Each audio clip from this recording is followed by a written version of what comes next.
Data merge. Data merge. What is data merge? So data merge within InDesign takes out sort of repetitive tasks, and I've used it on in a couple of instances a lot, and I'll explain what those are. So I'm going to there's a sort of preamble to this to state really that you as a designer want to be designing. You don't want to be mucking about with information, and you want to be in a position where you can specify to your client, can you please deliver the content in this way? And you can make demands of your client in that way. You're not there to manage their organization. That's not true. You're in a better position to manage and organize the content so that you get it in a usable way. You don't want it to come in all sorts of ways, badly named, different conventions, half PNGs, half JPEGs, whatever. It's part of our role also to kind of educate the client in terms of how best to deliver something. And so sometimes people have different experiences of that. So we can kind of ask nicely and say, oh, well, actually, I've just done a rebrand on let's say Google for sake of argument, and we've rebranded Google and they need 40,000 new business cards. Okay, you do not want to do that manually. You want to kind of automate that process. So that's the kind of example we'll show first of all, and then I'll show you how that scales up or can scale up to solve other problems. So where are we? Let me think about what I'm doing. Sheets. So you can say to your client, okay, well look, we're gonna thank you, we'll work out the business cards, that's fine, you signed off the design. Can you now supply me the content? But can you supply it in this format? So I will send a CSV, a spreadsheet file, or a Google Sheet file, maybe with these headers in the columns, and say, can you just populate the spreadsheet? And here we've got 5 entries, but it could be 5,000 for the sake of argument. The name, surname, address to the spreadsheet. We've got to love spreadsheets. If you don't love spreadsheets, you're going to have to learn to love them because we use them a lot. So one thing that data, let me concentrate on what I'm doing. I'm going to open the data merge file. There we are, data merge demo. Sorry, I'm getting in circles. So let me close the book. Yes. So under Window Utilities Data Merge, again, this is just sort of diving into the depths of the drop-down menus. These are the areas that need to be exploring because this is where all the power really resides. If I come to our project folder,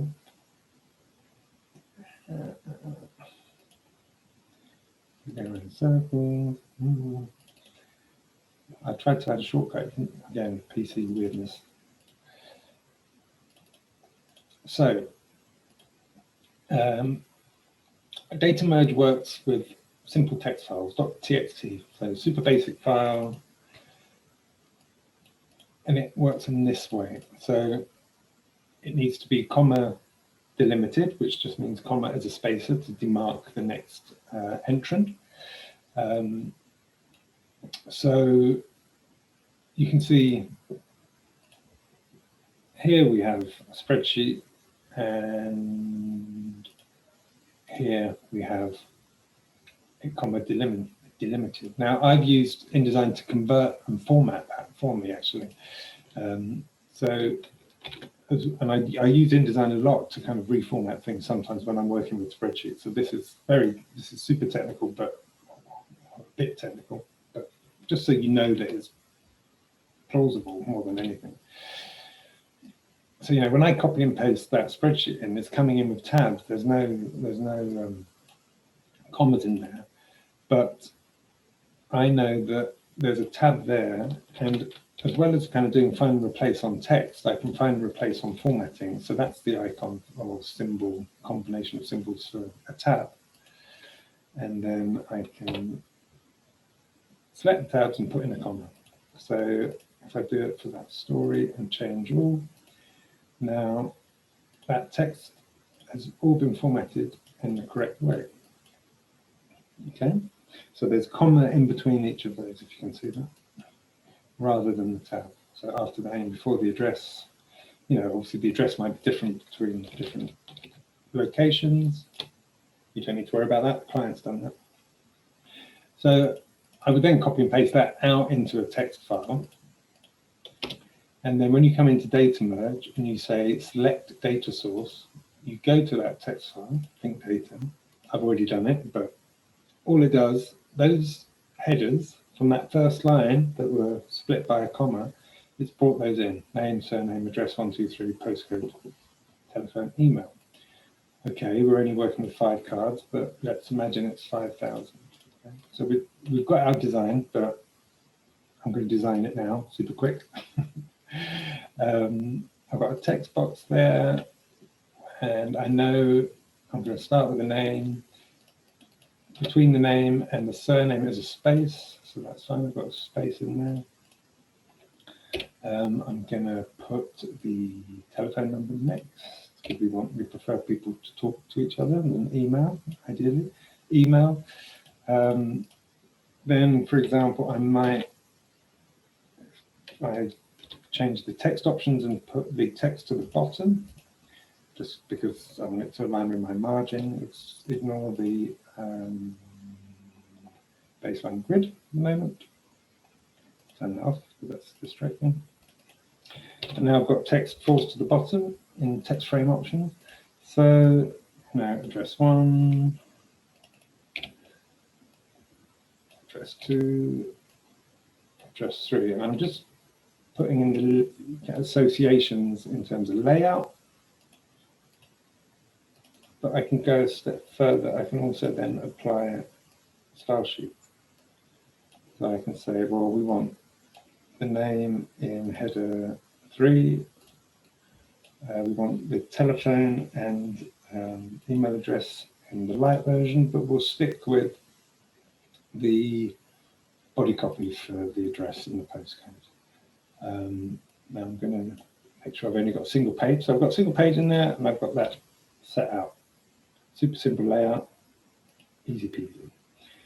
But now when I click on here and I say range 1 to 5, bearing in mind this could be 5,000, and click OK, we've now got, so no overtext set generated with merging records. So it gives us a warning if any text has fallen out, but it hasn't. So now I've got 5 versions of the same business card with that unique information updated. Again, they might be in different buildings.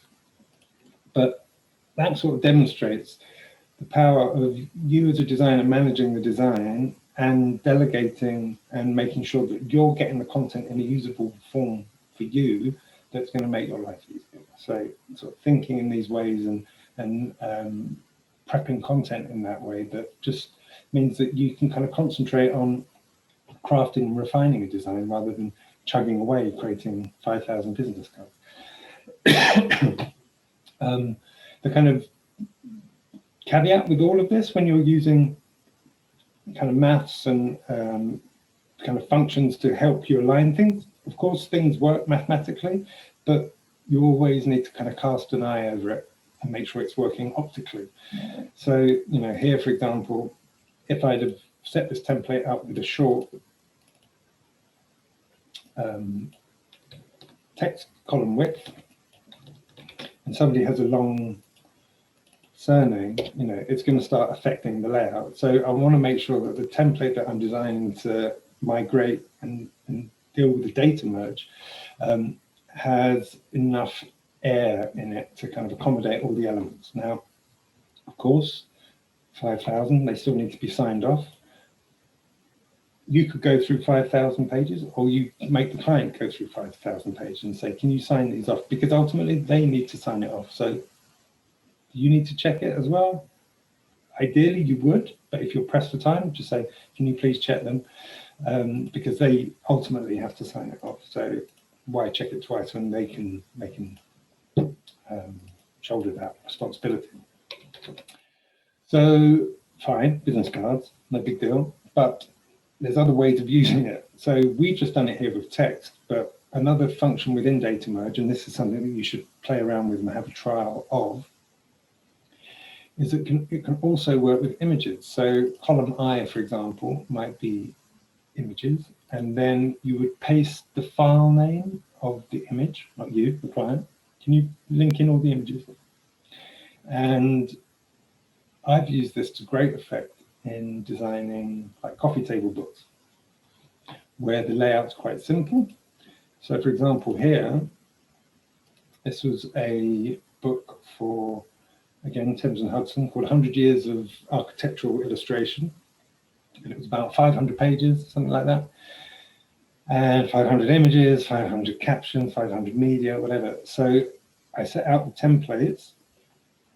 You know, when you drop a picture box in and make sure that you are fitting any content to that picture box, it remembers that. It knows that you scaled it to fit.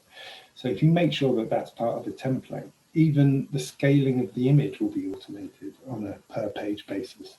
If you don't do that, then obviously you're better off doing it again, because otherwise you have to scale 500 images. So if you're setting up your template to deal with some of these things, so image can be scaled to fit, and that is the kind of function. You can then set up your style sheets. So here, for example, I've got caption for the image, the media in a different style, the paragraph of text that went with it. Now, I had to be a bit sort of sneaky here, and it was a bit of a hack, because there's a problem with this if you're just relying on text for text's sake, because it has commas. And we know what happens with commas. If you have a comma in the text, it will split it, because the data merge works on breaking as a column. So all I did was before I made the conversion from the spreadsheet to the text file, in the spreadsheet I did a find and replace on every comma and just changed it for another character, a kind of arbitrary character that wouldn't be used anywhere else. So a really obscure glyph, whatever it is. And then when it's back in InDesign, I do a find and replace for that glyph and a comma, and it puts all the commas back in. So just by kind of taking the commas out and putting them back in, it brought in all the text, no matter how the sentences were structured. So that was a kind of workaround, but it worked brilliantly. And, you know, suddenly a 500-page book, of which 90% of the book were images with captions like this. You know, sometimes I had to create variations where it was a portrait image, and I would have had to tweak the layout. But getting 90% of the content in, styled, scaled, in position, the client preparing all the content ahead of time, giving me that spreadsheet and the images, the file names of the images in the spreadsheet. I laid out 90 pages of the book in, well, I didn't do it, the computer did it in 9-10 minutes, like that. And then I broke it into chapters and turned it into a book, so it was more manageable. And then I designed the chapter openers, which were kind of more designed rather than kind of systematic like this. And a 500-page book sort of designed in 2.5-3 days. And, you know, the client doesn't know it's taken that long. I still got paid. I think the fee for this book was something like £6,500. So to design that in 3 days is a lot of profit based on a daily market. And, you know, when you've got employees, you need to find tricks like this sometimes to kind of bring in the money. So that was just kind of one example I wanted to show, because it suddenly shows you actually thinking about this tiny little function tucked away at scale is, it's kind of liberating. You can just kind of come back to it and go, all right, that's all done. I just now need to cast an eye over it, check for widows, check for all of these other kind of anomalies that might jump out, but getting the bulk in and getting all the heavy lifting done, let the computer do it.